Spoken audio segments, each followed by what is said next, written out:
I'm present. I do see Ms. Mertz is here. Do we have Mr. Mertz with us? All right, good. We'll recall that matter then. This is the Mertz case file 18-17404 DM. Both parties are present in court. Ms. Blaine, can you update me as to this matter, please? Yes, sir. The defendant posted $1,400 bond at the Otsego County Jail on December 1st. We would need to release the bond to the docket. And then also I wanted to note that we have done a new child support recommendation. Ms. Mertz's obligation is $136 a month with a balance of $7,429.34, with the last payment being received in March of 2025 in the amount of $150. All right. So it's 136 a month, but no payments have been received since March of last year. Ms. Mertz, what's going on? I'd first like to apologize for falling behind on my support and for also missing my court date last year, which issued the warrant. I was actually giving birth with my latest daughter at the time, and I was unable to make the court appearance. I've given birth. Congratulations. Thank you. Congratulations, by the way. So go ahead. Thank you. Over the last 2-3 years, I did welcome 2 beautiful children into the world, and I've found that daycare costs is just very expensive and not in my budget. I'm currently a full-time mom to the 2 youngest babies that I just had, and also my 13-year-old daughter, which is involved in this case. It's never been my intention to avoid my responsibilities.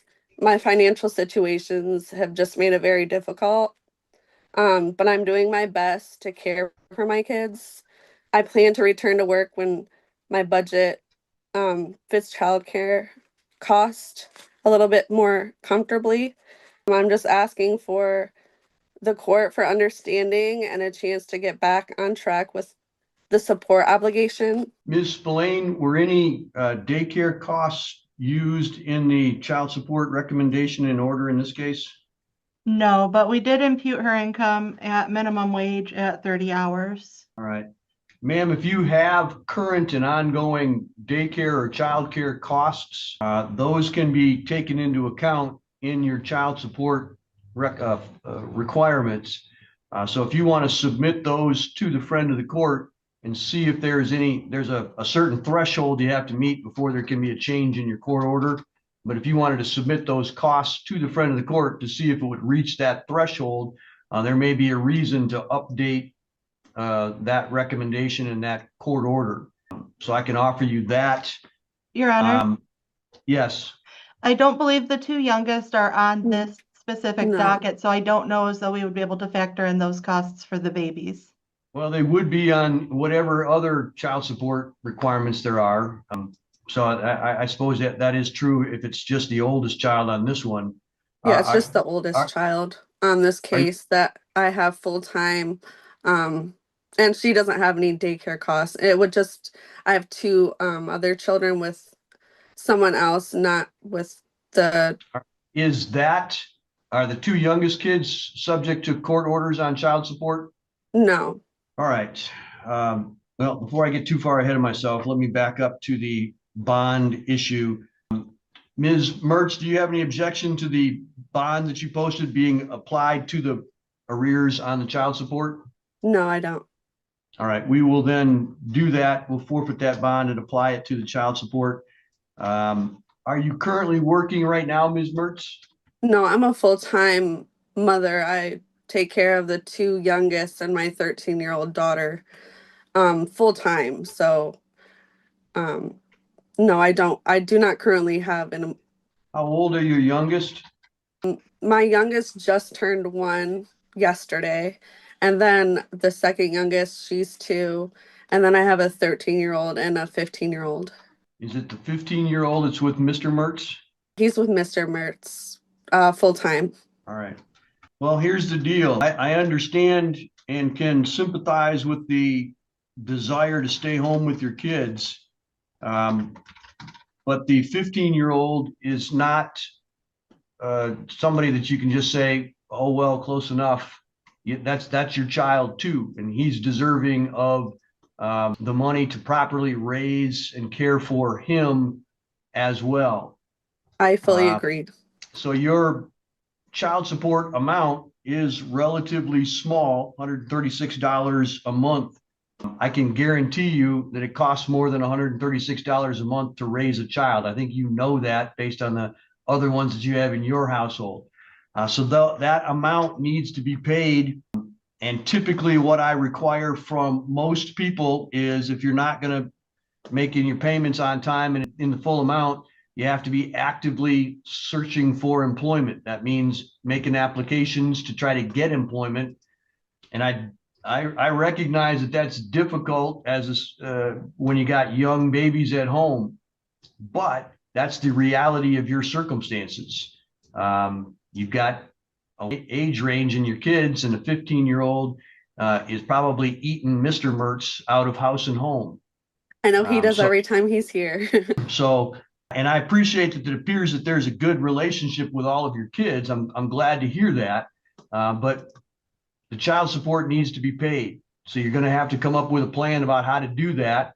And whether that allows you to stay home some or most of the time or not, that's a debt that I just can't say, oh, well, pay it when you can. It's an ongoing obligation. And I'm going to have to take some action against you if it continues to grow. Yes, Your Honor. So I'm going to give you a month to kind of work on how you're going to do that and what your plan is going to be for the future and where you're going to go and how you're going to get those funds. So we're going to be back here in 30 days or so. Ms. Spillane will set a new date. We'll get a notice out to everybody. And I want to have a plan in place from you as to how you're going to make your monthly payments. Yes, Your Honor. All right. So whether that means you need to go out and get a part-time job or whether that means you need to get a full-time job, I don't know. That's up to you. But the payments are $136 a month? Yes. And so that's what needs to be paid every single month. Mr. Mertz is entitled to that. Your son is entitled to that. And that's what the court's order is. So I have to enforce that. And do you have any questions for me, Ms. Mertz? Well, I don't exactly get support from him financially for the daughter that we share. And like you said, things are very expensive while raising children. She does have upcoming medical expenses. She has to get braces, which is quite expensive, that I also have to take into consideration with my budget. And she, there's just things like that I'm marking down in the things that I have to plan for in my future as well. So is the 15-year-old, is that Mason? Yes. And you have Serenity at your house? Yes. All right. Ms. Spillane, have those two things been taken into account in the child support order? I believe so. Let me pull the file real quick and look at that. I do have paperwork stating how much her braces will cost from her orthodontist. And I also have to figure out insurance for her so she can get that done. So the paperwork that I have here shows that Ms. Mertz has the children 101 overnights pursuant to their parenting time order. If they're practicing something different, it may be helpful for them to file a motion to change the parenting time order, and then a new review could be done. And it sounds to me like that they are doing something different, that Mr. Mertz has one child and she has the other child, which probably would change what the child support requirements are. And then if there are what are called extraordinary medical expenses, such as braces, that's not the ordinary kind of medical expenses that you would have. There is a process in the child support formula for determining a percentage of who's responsible for which, depending on the income levels of the two parties, so that you can submit those things to the friend of the court if you can't work out an agreement with Mr. Mertz. So it sounds to me like if you guys have something different happening than Ms. Mertz having 101 overnights for the two children, and that sounds like you are doing something very different than that. Yes. Then that needs to be resubmitted to the friend of the court for a recalculation and a new child support order going forward. And that may very well solve some of your troubles. It doesn't change anything for today, and the order continues until there's a new change made, and that's your responsibility to get that new information to the friend of the court. You can make a request and say, hey, Serenity is with me full time. I've And talked to Miss Spillane about it, and she had said something about Mr. Mertz didn't having disagreements on it. So she had just put in what was the original agreement, and that's why it shows the 101 days per year. that's what she's supposed to do until you either have an agreement with Mr. Mertz, or you file a motion to say, Judge, I want you to make a finding. Actually, it would be the referee first, but I want you to make a finding that Serenity is with me and Mason is with him. And then the court can issue a new order that is what the current parenting time and child custody arrangement is, and then child support is based on that.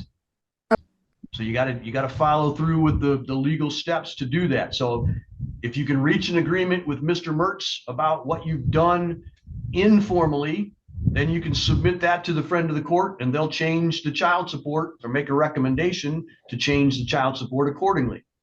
If you can't reach an agreement with Mr. Mertz, then you need to file a motion, and Ms. Spillane has the forms to do that for you to file the motion, and that'll go in front of the referee, and he'll decide what the custody and parenting time is or should be, and then child support can be changed based on that. Does that make sense? I do, yes, and I do. She had emailed me the paperwork to fill that out, and it's been the holidays. I just have to get it turned into her, so I'll be doing that later on today. All right. Well, what I'm going to do is I'm going to schedule for next month a status conference, basically just another one, a short one of these hearings to kind of find out where we're at, to make sure that you're not just dragging your feet a little bit. Because right now the court order says that you owe $136 a month, and you need to pay that. If the circumstances have changed, great, file your paperwork and we'll see where we go from there. But I don't want this to kind of drop through the cracks. I want to make sure that we keep on top of this. So I'm going to schedule another hearing next month. Ms. Spillane will send out notices to that. And then in the meantime, you need to file your paperwork if you can't reach an agreement with Mr. Mertz. Any other questions that you have, Ms. Mertz? No, Your Honor, thank you. Mr. Mertz, any comments or questions that you have? No, Your Honor. All right, Ms. Spillane, anything else that we need to do today? No, sir. All right, that's all for today then. Thank you all very much. Thank you. Next matter is Bethany and Mark Osborne. That's file 23-19403-DM. All right, I do see Bethany Osborne is with us. Is Mark Osborne here? He is not. All right, Ms. Spillane, have you had any contact from Mr. Osborne about today's hearing? No, sir. Ms. Osborne, have you had any contact from Mark about today's hearing? She's muted. I'm sorry, ma'am, you're on mute still.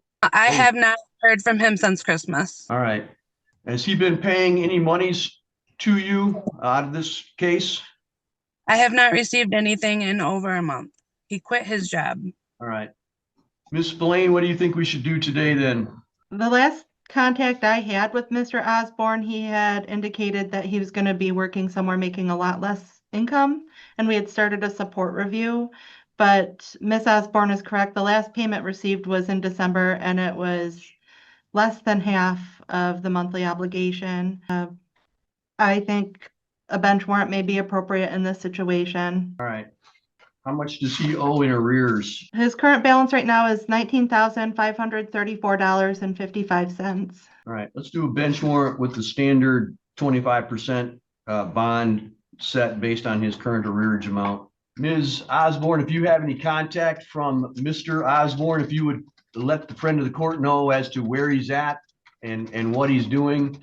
And if not, as soon as we get a hold of him on the bench warrant, we'll try to notify you so that you can be aware of the next court dates as well. Do you have any additional questions for me, ma'am? Well, I do know where he's at and what he's doing because my kids talk to him every so often. I just don't talk to him. But Right. It's my understanding that he did quit his job for a new job, which he told me was supposed to be better pay, not less pay. But then he failed the physical and didn't get that job. So he is just choosing not to work. But I want to remind the courts that he also has a retirement check on the 1st of every month from the VA that is $2,700. And he has told me multiple times that he refuses to pay me any money that doesn't get taken by you guys. And I know Miss Spillane has tried to help me with the VA, and the VA makes it very difficult. I was just wondering if there's any other steps there. Unfortunately, probably not. The steps that we're taking now would include, that's why we're monitoring him now on these show causes, would be contempt of court, and jail time is the stick, basically, to get him to make his payments. The VA, and probably rightly so, is protective of the funds that come from the federal government to the veterans. But the individual veterans still have the responsibility to make the payments. So eventually it will happen. It's just a matter of going through the process to do that. So we're going to do what's called a bench warrant for his failure to appear today. That is, we'll send out a warrant to all of the police agencies and say, hey, when you see him, pick him up, bring him to the jail, and we'll schedule a court hearing based on that. In order to get out of jail, he's going to have to pay us. The statute requires a minimum of 25% of what he owes. So there should be a payment or a check coming to you eventually based on what he owes as to that. And then we'll schedule some additional court hearings every month after that to get him in, hopefully get him in the habit of making his monthly payments as he's supposed to do. And if he doesn't, I have a series of go to jail for a short period of time every month if you don't do it kind of thing. So we've got a process in place for that. It's just getting him here to start that process going. Any other questions that you have? Do they need to know where he's at? He lives at the same address that's on file. All right. I can't make the police officers go out and get him. Oh yeah, I know. All I can do is say, hey, when you see him, pick him up. So they may do that. They may go out and get him, but I kind of doubt it. They'll probably wait till he blows through a stop sign or does something else stupid and pick him up then. So all I can do is say, hey, you didn't show up. There's an order for your arrest, and that's what we're going to do. And then when the police get him, they get him, and we'll notify you once that happens. All right. That's all for today then. Thank you very much. Thank you. Next matter is Amanda Gillespie and Andrew Wolf, file 25-20065-UN. Mr. Wolf with us? He is. Yes, sir. Could you put on your video, please, sir? Yep. All right. I do see Mr. Wolf is with us. This is a show cause hearing. Ms. Spillane, can you update me as to this matter? Yes, sir. This is a South Carolina order that we're enforcing. It's in arrears only with a balance of $14,201.43 and an ordered on arrears of $348. This was adjourned from December 10th, where the referee had recommended that we address contempt as he felt the defendant was employed and had the ability to pay a portion of this debt, and that the defendant had also not made any diligent effort to pay anything on this debt, and gave him the option to purge with $3,500 payment, which we have not received any payment still to date. All right, Mr. Wolf, what's going on with your payments? Between my truck payment and insurance, I have maybe $30 to $40 left out of my check. Most of that goes to gas so I can get back and forth. The child is no longer with Miss Gillespie. She is back with her mother. The mother had dropped the child support, so I owe no current. I understand. I know I have a big debt that's rearages, and I am going to try and do everything I can to get it. Tell me what it is that you're doing for work. I'm a breakfast chef at the South End Iron Pig. And how much do you make there per hour? $17. So are you working full time? Yes. Between So 30 and 36 hours. All right. So you're making about $35,000 a year. Are you telling me that you can't make any payments at all based on 35 grand a year? Like I said, what I have left out of my check, I will pay you. I mean, Miss Gillespie gets no tax. You telling me stuff, but you haven't. I'm behind on my bills as it is. Why is that? Because I don't make enough. I went to college to make money, and I cannot make the money. I just figured out if you're making $17 an hour, there's more than 2,000 hours in a year. So you're making $35,000 a year. What kind of bills do you have? I have a $600 truck payment, a $200 truck insurance payment, and a $650 rent. But the time I get my check every 2 weeks, it's between $900 and $1,050, and that don't even cover my bills monthly. Your truck is 600, your insurance is 200, and your rent is what? $650. So that's 1450. So if I take your 35 grand, take away the taxes, that's 25 grand. I punch in your expenses for each month that you just told me, that amounts to a little over 17 grand. You got $8,000 a year. So over and above your expenses, that's $666 a month that you should be able to have available to pay the court your child support arrearage. What are you doing with the $600 a month?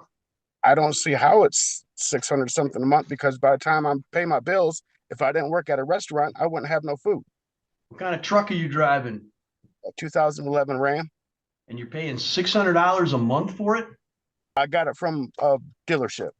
Why in the world would you buy a truck that costs you $600 a month? I needed the vehicle so I can get back and forth to work, so I didn't lose everything again. I'm tired of starting over. Are you telling me that you can't find a vehicle for less than $600 a month? At the moment, no. I could buy one of those. You're absolutely out of your mind. I'm 63 years old. I've never paid $600 a month in my life. I don't buy a new vehicle. I don't buy a big vehicle. I buy a vehicle that gets me back and forth to work. I understand. $600 a month for transportation is ridiculous. I know. You can buy a new truck for $600 a month. Sell that sucker and get yourself something that you can drive back and forth to work with. I understand that, but if I let the truck go, then that's going to put me farther back, my credit back, and with the credit that I have now, it's 485. I don't understand. I'm lost. What you're telling me is you made a bunch of bad decisions about where your money goes, and now you're crying to me about it. No, I'm not crying, Your Honor. I'm trying to let you understand that I am struggling. I barely have my head above water. How much do you owe on this truck? $11,000. How long have you been paying on it?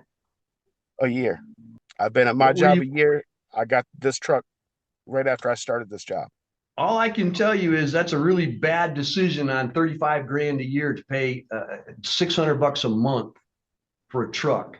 In addition, what you've told me so far is you've got $600 from what I can tell. I took off your taxes and I took out your expenses that you told me, and you've got $660 some a month to live on, and you're making zero payments to me. I don't know where you're spending your money or what you're doing with it, but I think you've got enough money to make some payments, and you better start making them or you're going to end up in jail, because that's the only other option that I have. It's called contempt of court. The referee already made a determination that he thinks because you're employed, basically what I'm telling you is you're not making a diligent effort to make your child support payments. You're spending it on stupid stuff. Understood, Your Honor. Well, I don't know that you do understand, because if you did, you'd be making some payments instead of me having to decide whether or not I send you to jail. Please don't send me to jail, Your Honor. Well, then start making some payments. I get paid today. As soon as I get out of work, I go to the bank and I'll call the friend of court. I just won't make my truck payment. You do whatever you need to do, but stop making silly purchases that worsen your financial condition. If you need to go talk to somebody about how to regulate your income and how to make wise decisions, there are people in this community that can help you with that. DHHS may be able to assist you with some services, or you may be able to find somebody that they can send you to help you with financial decision making. You can go online and talk to people like Dave Ramsey and figure out how to make your money stretch and learn how to make your payments appropriately. Get out of bad debt, but you've got to put forth the effort. I can't hold your hand in this process, dude. You're an adult. This is what adults do. They learn how to deal with life. So I'm going to schedule this for next month. And if you haven't made your payment in full for next month, I'm going to put you in jail for 7 days. And then I'll schedule it for the next month. And if you don't make your payment in full that month, I'll put you in jail for another 7 days. I don't know how else to get it through to you. The referee told you to do it. You didn't do anything. Now I'm telling you to do it. And if you're not going to do it, there's going to be a consequence. Do you understand? Yes, sir. All right. do what you need to do. Get this thing paid off. Start making your payments every month. If you're, as long as you're making payments, if something big comes along and you get hospitalized or get in a car accident or whatever, then I can give you some grace. I can say, all right, you've been making your payments. I can give you a little bit of room to wiggle here. But when you haven't been making any payments at all, you don't give me much choice other than to reach for the hammer. Understood, Your So Honor. let's start making some payments, build up some good faith in the system, and then we can go from there. All right, sir? Yes, sir. I'll see you next month. Good luck to you. Thank you. There's nobody in the waiting room and there's no other cases. We're early for the Clement case. All right, so that'd be the last one? Yep. That's not till 10:30, so I do not have. no Hadex or Vandercook? Correct. All right, I'm gonna call that case. Next matter is Kayla Hadex and Christopher Vandercook, file 21-18452-DS. It's originally scheduled for 9:30. It is now 10:01. Ms. Spillane, have you had any contact from Ms. Hadex?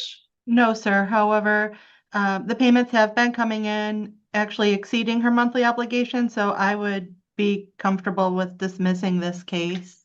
Let's do that then. That works out just fine. All right, and then we have at 10:30 the Clement case, so the court will be in recess until that matter Your is. I Yes, have Rudd versus Neland that was supposed to be in the 9:15 docket. did I miss that one? Yeah. I think so.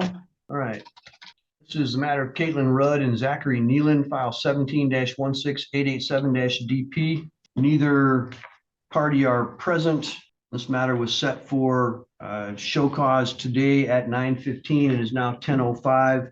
Looks like notice was sent out from the friend of the court's office for today's hearing, dated September 29th of 2025, to Mr. Neland at 3500 Woodland Court in Elmira, which is the same address that he has had for a number of months on file with the court. Ms. Spillane, where are we at with this case? So he was last before you on September 26th, and we had adjourned to monitor his efforts to obtain employment and make payments. I have not had any contact with Mr. Neland since then. The last payment was in May of 25 in the amount of $600, and his balance is currently sitting at $697.29. Support is still currently abated as he had been incarcerated for some time, so that we would also ask that you refer child support to friend of the court so we can do a new review and potentially start getting some income back in. Who was the gentleman that we had from the rehab facility? That was Mr. Newton. I got those two mixed up. That's why I passed the Neland case, because I thought we'd done that with Mr. Newton. All right. It does appear to me that Mr. Neland has not made his payments, and we were holding we were doing abatement, and it appears that that should be referred to the friend of the court for a new recommendation. So we will do that. Is there any other relief that you'd request, Ms. Spillane? Not at this point. I think maybe if we could adjourn it out just to see what happens with this new recommendation, maybe 3 months or so. I'm just wondering if we need to do anything on the show cause for his failure to appear. Let's set an order to show cause in 3 months on his failure to appear at today's hearing. And then we'll also consider the status of the new recommendation that you're going to make based on the taking off the abatement. And we'll deal with all of that at the same time in 3 months. Perfect. Thank you, Your Honor. All right. Thank you very much. Appreciate you helping me out with that. Hearings like this show how seriously courts treat child support enforcement.